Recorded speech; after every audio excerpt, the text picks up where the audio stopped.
नमस्कार, ये आकाशवाणी पटना है। अब आप अभिषेक दास से प्रादेशिक समाचार सुनिए। पहले मुख्य समाचार। बिहार में 3 चरणों में होंगे विधानसभा चुनाव। पहले चरण में 28 अक्टूबर को, दूसरे चरण में 3 नवंबर को और तीसरे चरण में 7 नवंबर को होगा मतदान। 10 नवंबर को होगी मतों की गिनती। भाजपा, जदयू, राजद और कांग्रेस समेत सभी राजनीतिक दलों ने विधानसभा चुनाव कार्यक्रमों की घोषणा का स्वागत किया। मौसम विभाग ने आज भी प्रदेश के अधिकांश हिस्सों में भारी बारिश और वज्रपात की चेतावनी जारी की।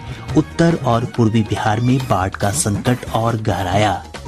और प्रधानमंत्री नरेंद्र मोदी कल दिन के 11 बजे आकाशवाणी से मन की बात कार्यक्रम में देश विदेश के लोगों के साथ अपने विचार साझा करेंगे। अब समाचार विस्तार से। बिहार में विधानसभा चुनाव 28 अक्टूबर से 3 चरणों में आयोजित किए जाएंगे और मतगणना 10 नवंबर को होगी। मुख्य निर्वाचन आयुक्त सुनील अरोड़ा ने नई दिल्ली में चुनाव कार्यक्रम की घोषणा करते हुए कहा कि आदर्श आचार संहिता तत्काल प्रभाव से लागू हो गई है। उन्होंने कहा कि पहले चरण में 28 अक्टूबर को 71 विधानसभा क्षेत्रों में वोट डाले जाएंगे। दूसरे चरण में 3 नवंबर को 94 सीटों के लिए और तीसरे चरण में 7 नवंबर को 78 सीटों के लिए मतदान होगा। श्री अरोड़ा ने बताया कि मतदान का समय 1 घंटा बढ़ा दिया गया है और मतदाता शाम 6 बजे तक अपने मताधिकार का प्रयोग कर सकेंगे। मुख्य निर्वाचन आयुक्त सुनील अरोड़ा ने बताया कि कोविड-19 महामारी ने जीवन के विभिन्न क्षेत्रों में बदलाव ला दिए हैं, इसलिए राज्य विधानसभा के चुनाव भी नई सुरक्षा व्यवस्था के तहत कराए जाएंगे। उन्होंने कहा कि मतदान केंद्रों की संख्या बढ़ा दी गई है ताकि एक दूसरे के संपर्क में आते समय सुरक्षित दूरी के नियम का सभी चुनावी गतिविधियों में पालन किया जा सके। चुनाव प्रचार के दौरान आयोजित की जाने वाली जनसभाओं में भी इसका पालन किया जाएगा। नामांकन पत्र भरते समय उम्मीदवारों के साथ जाने वाले लोगों की संख्या भी घटाकर 2 कर दी गई है, जबकि घर घर जाकर प्रचार के लिए उम्मीदवार सहित 5 लोग जा सकेंगे। निर्वाचन आयोग ने नामांकन पत्र और हलफनामा ऑनलाइन भरने और उसे भेजने के लिए वैकल्पिक ऑनलाइन सुविधा की भी व्यवस्था की है। पहली बार उम्मीदवारों को चुनाव लड़ने के लिए जमानत राशि ऑनलाइन जमा कराने का विकल्प भी उपलब्ध कराया गया है। श्री अरोड़ा ने कहा कि चुनाव में सोशल मीडिया के जरिए शरारत करने वालों को कानूनी कार्रवाई का सामना करना होगा। निर्वाचन आयोग ने ये भी बताया कि लोकसभा की 1 तथा विधानसभा की 64 सीटों के उपचुनावों में मतदान के समय को लेकर कुछ राज्यों के मुद्दों पर 29 सितंबर को समीक्षा बैठक में चर्चा के बाद फैसला लिया जाएगा। समाचार कक्ष से आनंद श्रीवास्तव। राजनीतिक दलों ने बिहार विधानसभा चुनाव कार्यक्रमों की घोषणा का स्वागत किया है। आकाशवाणी समाचार से बातचीत में भारतीय जनता पार्टी के प्रवक्ता शाहनवाज हुसैन ने बताया कि एनडीए एकजुट होकर यह चुनाव लड़ेगी और विकास मुख्य मुद्दा होगा। हम लोग वहाँ एनडीए एकजुट होकर चुनाव लड़ेगा और फिर से नीतीश कुमार जी मुख्यमंत्री बनेंगे। हम लोग कम से कम 220 सीट जीतेंगे। सोशल डिस्टेंसिंग के साथ ये चुनाव होगा और प्रधानमंत्री नरेंद्र मोदी जी ने जिस तरह बिहार पर बहुत ज्यादा वो मेहरबान हुए, उसका फायदा हम लोगों को होगा और हम लोग अपार बहुमत से वहाँ चुनाव जीतेंगे। जनता दल यूनाइटेड के अध्यक्ष और मुख्यमंत्री नीतीश कुमार ने राज्य में 3 चरणों में विधानसभा चुनाव कराने के निर्वाचन आयोग के फैसले का स्वागत किया है। उन्होंने कहा कि पार्टी राज्य का निरंतर विकास सुनिश्चित करने के लिए लोगों से एक बार फिर जनादेश मांगेगी। पूरी स्थिति को देख करके उन लोगों ने फैसला लिया है। हम लोग तो स्वागत करते हैं और चुनाव तो समय पर ही हो जाएगा, ये अच्छी बात है। हम तो हमेशा कहते हैं जनता मालिक, जनता को तय करना है किसको मौका देंगे। लेकिन अब तक जो हम लोगों ने देखा है, जनता की जो इच्छा है, जो रिस्पांस है, जो 2005 से हम लोगों को मौका दिया है और हम लोगों ने जो काम किया है, तो उसके बाद तो आप देख रहे हैं कि हर बार चाहे किसी भी प्रकार का ओपिनियन या बहुत लोगों की राय आती रही है, लेकिन अंतोगत्वा तो जनता को भरोसा है और अब तक काम किया है। जनता फिर भरोसा देगी तो काम करते रहेंगे।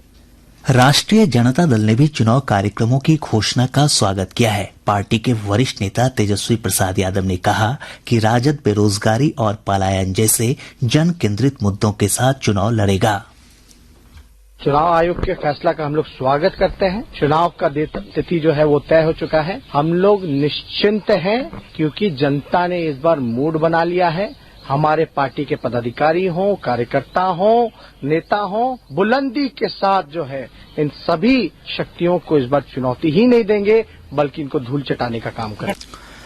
कांग्रेस नेता शक्ति सिंह गोहिल ने कहा कि यह चुनाव आम आदमी से जुड़े मुद्दों पर लड़ा जाएगा। उन्होंने कहा कि उनके गठबंधन को बिहार के लोगों का आशीर्वाद प्राप्त है। चुनाव का घोषणा होना, मैं उसका स्वागत करता हूँ। हमारा अलायंस है, उसकी और जनता की बड़ी उम्मीद है और जनता बदलाव चाहती है और मैं मानता हूँ कि हमारे गठबंधन को जनता के आशीर्वाद मिलेंगे और एक सेवा की साधना के साथ हमारी सरकार बनेगी।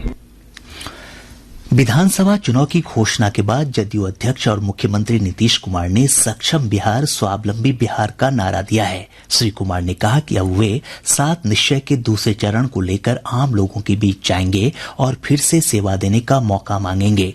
संवाददाताओं से बातचीत में उन्होंने कहा कि 7 निश्चय के तहत युवाओं को रोजगार के लिए कौशल विकास योजना पर सबसे अधिक ध्यान केंद्रित किया जाएगा।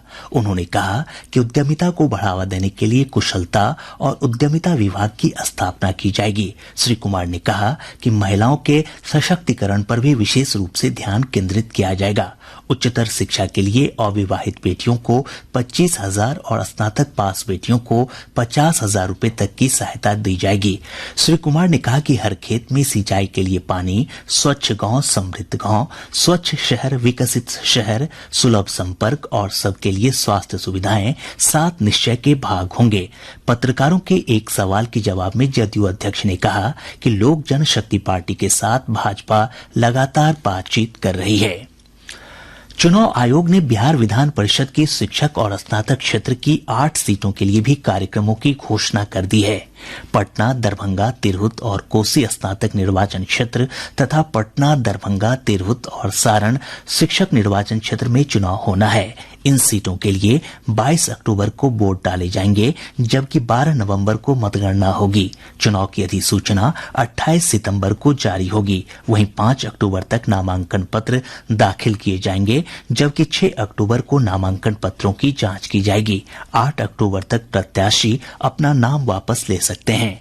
ये सीटें नीरज कुमार, दिलीप कुमार चौधरी, देवेश चंद्र ठाकुर, डॉक्टर NK यादव, नवल किशोर यादव, मदन मोहन झा, संजय सिंह और केदारनाथ पांडे के कार्यकाल की समाप्ति के बाद खाली हुई हैं। शेष समाचार एक अंतराल के बाद।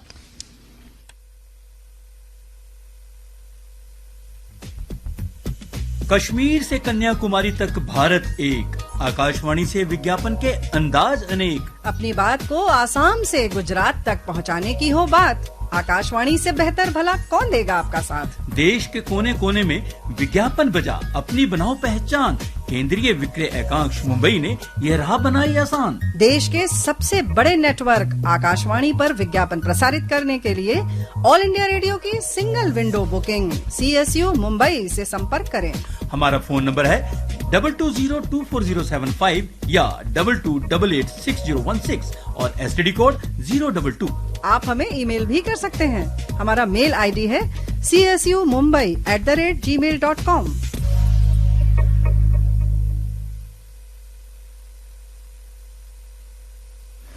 प्रादेशिक समाचार आप आकाशवाणी पटना से सुन रहे हैं। मानसून की सक्रियता के कारण राज्य के अधिकतर हिस्सों में पिछले 3 दिनों से लगातार बारिश का सिलसिला जारी है। मौसम विभाग के अनुसार उत्तर पूर्व बिहार, उत्तर पश्चिम बिहार और उत्तर मध्य बिहार में कई स्थानों पर भारी से अत्यधिक भारी बारिश हुई है। हमारे संवाददाताओं ने बताया है कि बारिश और जलजमाव के कारण आम जनजीवन अस्त व्यस्त हो गया है। मुख्य मार्गों पर जलजमाव के कारण आवागमन भी प्रभावित हुआ है। इधर मौसम विभाग ने आज भी प्रदेश में भारी बारिश और वज्रपात को लेकर अलर्ट जारी किया है। विभाग के अनुसार राज्य के पूर्वी हिस्सों में अधिकांश स्थानों पर तथा मध्य और पश्चिमी भागों में कई स्थानों पर भारी बारिश की आशंका है। मौसम विभाग के अलर्ट के मद्देनजर आपदा प्रबंधन विभाग ने लोगों से बारिश के दौरान विशेष सावधानी बरतने और खुले में नहीं निकलने की अपील की है। नेपाल के जल ग्रहण क्षेत्र और प्रदेश में लगातार हो रही बारिश के कारण नदियों के जलस्तर में तेजी से बढ़ोतरी हो रही है। इस कारण उत्तर और पूर्वी बिहार के कई हिस्सों में बाढ़ का संकट और गहरा गया है। वाल्मीकिनगर गंडक बराज से नदी में लगातार पानी छोड़े जाने के कारण पश्चिम चंपारण, गोपालगंज, सारण और सिवान जिले सबसे अधिक प्रभावित हुए हैं। गोपालगंज के बैकुंठपुर प्रखंड के पखा गांव के पास जमींदारी बांध लगभग 25 फीट में क्षतिग्रस्त हो गया है, जिससे आसपास के दर्जनों गांव जलमग्न हो गए हैं। पश्चिम चंपारण के लौरिया में ऐतिहासिक अशोक स्तंभ सिकरहना नदी के पानी से घिर गया है। वहीं लौरिया नरकटियागंज, लौरिया रामनगर और नरकटियागंज बलथर सड़क पर पानी चढ़ जाने से आवागमन बाधित है। दूसरी तरफ वाल्मीकिनगर बगहा सड़क पर भी पानी चढ़ गया है। सिकटा को रक्सौल से जोड़ने वाली सड़क पर भी पानी का तेज बहाव हो रहा है।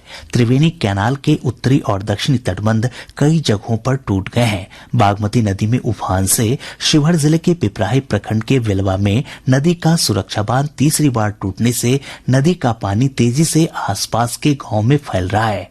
मोतिहारी शिवहर पथ पर बेलवा के पास मुख्य सड़क पर पानी चढ़ जाने से आवागमन ठप हो गया है। मिथिलांचल के जिलों सीतामढ़ी, मधुबनी और दरभंगा में विभिन्न नदियों के जलस्तर में बढ़ोतरी से लोग एक बार फिर बाढ़ की आशंका से डरे हुए हैं। सीमांचल के जिलों अररिया, पूर्णिया और किशनगंज में छोटी नदियों के जलस्तर में लगातार हो रही वृद्धि के कारण दर्जनों गांव बाढ़ से प्रभावित हुए हैं। इधर प्रशासन ने कई स्थानों पर राहत और बचाव कार्य शुरू कर दिया है।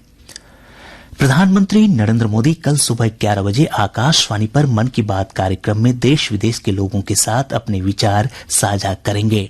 यह इस मासिक रेडियो कार्यक्रम की 69वीं कड़ी होगी। यह कार्यक्रम आकाशवाणी और दूरदर्शन के समूचे नेटवर्क पर उपलब्ध रहेगा। मन की बात कार्यक्रम आकाशवाणी समाचार की वेबसाइट newsonair.com और news on AIR mobile app पर भी सुना जा सकता है।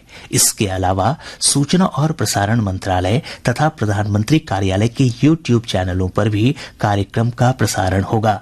मन की बात कार्यक्रम के तुरंत बाद मैथिली भाषा में इसका प्रसारण आकाशवाणी के दरभंगा केंद्र से किया जाएगा। इसी प्रसारण को दोबारा रात्रि 8 बजे से भी सुना जा सकता है।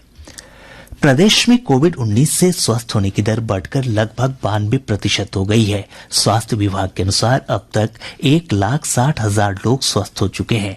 वहीं इस वैश्विक महामारी से राज्य में 881 लोगों की मौत हो चुकी है। राज्य में कोरोना के सक्रिय मामलों की संख्या 13,506 है। पटना स्थित जयप्रभा ब्लड बैंक में 28 सितंबर से प्लाज्मा बैंक शुरू हो जाएगा। यहां कोरोना से स्वस्थ हुए मरीज अपना प्लाज्मा डोनेट कर सकते हैं। आयकर विभाग ने संपर्क रहित अपील निस्तारण की प्रक्रिया शुरू कर दी है। केंद्रीय प्रत्यक्ष कर बोर्ड सीबीडीटी की विज्ञप्ति के अनुसार अब आयकर की सभी अपीलें ऑनलाइन निपटाई जाएंगी। हालांकि बड़े टैक्स घोटाले, कर चोरी, गहन जांच के मामले, अंतर्राष्ट्रीय कर और काले धन से संबंधित अपीलों पर पुराने तरीके से ही कार्रवाई की जाएगी।